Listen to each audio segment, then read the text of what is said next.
This is in response to Dr. Paul Krugman's article in the New York Times on Friday, March 6, 2015. Pepperoni turns partisan. And what we're talking about is, what he is talking about, is the amount of money that certain pizza places have been giving in terms of their donations to political parties. That Pizza Hut recently, basically last year or so, they gave 99% of their political donations to the GOP. And he also mentions that Papa John, if anyone knows anything about the owner of Papa John's and the way he acted after the Affordable Care Act came out, you know that he's not a subscriber to donating money to the Democratic Party. So, but what is this? And of course, he also points out that who also is a big contributor to the Republican Party, and that would be the oil industry, or what he calls the extraction industry. And now, getting back to the pizza end of it, why is that happening? Why are they giving so much money to the Republicans? And because what we see right now is a nutrition war. A nutrition war in the sense that we realize that I believe it was around 1960, 1/8 of the population was obese. Fast forward 50 years, almost 33% of the population is obese, a 20% increase. So we're close to 1/3 of our population is obese right now. And just on a personal standpoint, sometimes I shudder when I see a 5, 7, 8-year-old kid, especially a minority kid, who you could tell is very fat and will continue to be fat, excuse the expression, and it's probably a result of poor eating habits and possibly, now, I won't call it poor parenting, but a lot of times people don't really know that much about it, don't realize that their kids are that fat, because a lot of people around them are fat. But I don't want to get into that end of it too much, but it's painful to see sometimes. But there are nutrition wars going on, and the fact is that Michelle Obama has made a big thing about nutrition. She's made a big thing about increasing the nutrition, especially at school lunches, to make them healthier lunches. And of course, that all gets into freedom from the right. That people should be able to control themselves. They should be able to eat in moderation. That there should be plenty of pizza out there, and it's their own choice to eat all that pizza. But again, the obesity rates are really, really high. And we also know that the medical cost of obesity is very, very high. On a side note, I had to go see a doctor a little while ago. He looked at me and he said, before I even walked in here, I knew you were an athlete. And I said, well, how'd you know that? He says, you wrote down on your medical thing that you don't take any prescriptions. And you're 61 and you don't take any prescriptions. Oh, that's how I knew you were an athlete. Pretty amazing thing. That's just me. And I'm fortunate that I'm in pretty good shape.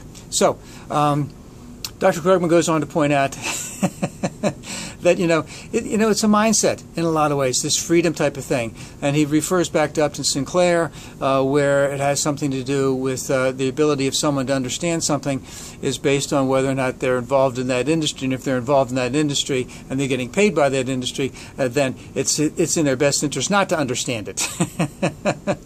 And that we also know that the states that have the highest obesity rates are often southern states, and often GOP states. He often also talks about the obesity belt, or excuse me, not the obesity belt, the diabetes belt in different areas of the South.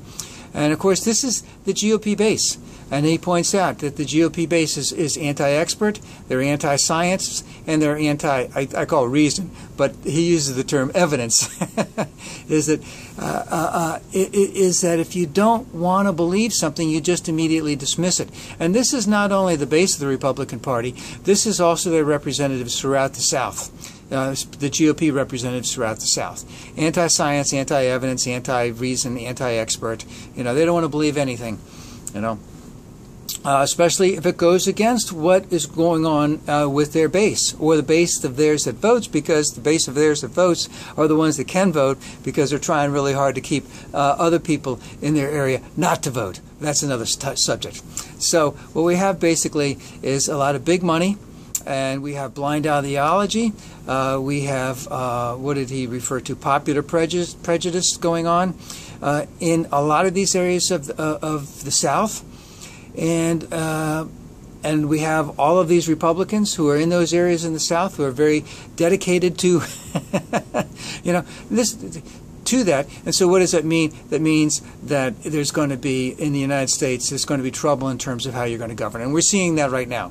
And again, the thing that appalls me in my thought process is knowing that there is an obesity problem in the United States. And the GOP has a blind ideology to freedom, freedom, freedom. And that means going against anything in terms of, let's have the freedom to have children who have a school lunch program get the kind of food that's good for them to eat.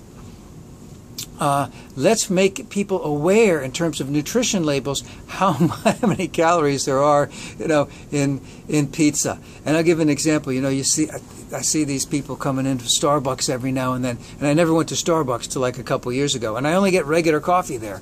That's just me. But I see these people who are very heavy, and they get the biggest size things with all the mocha and the and the whipped cream and everything, and those things are like 700 or 800 calories, and those things are at 1/3 of a recommended amount for a person, of that height, that their weight, they need to support the weight. And again, the point is, why shouldn't the representatives in the United States Congress be doing the most that they can to represent the average citizen in the United States? Again, because the obesity costs far outnumber a little less eating of food.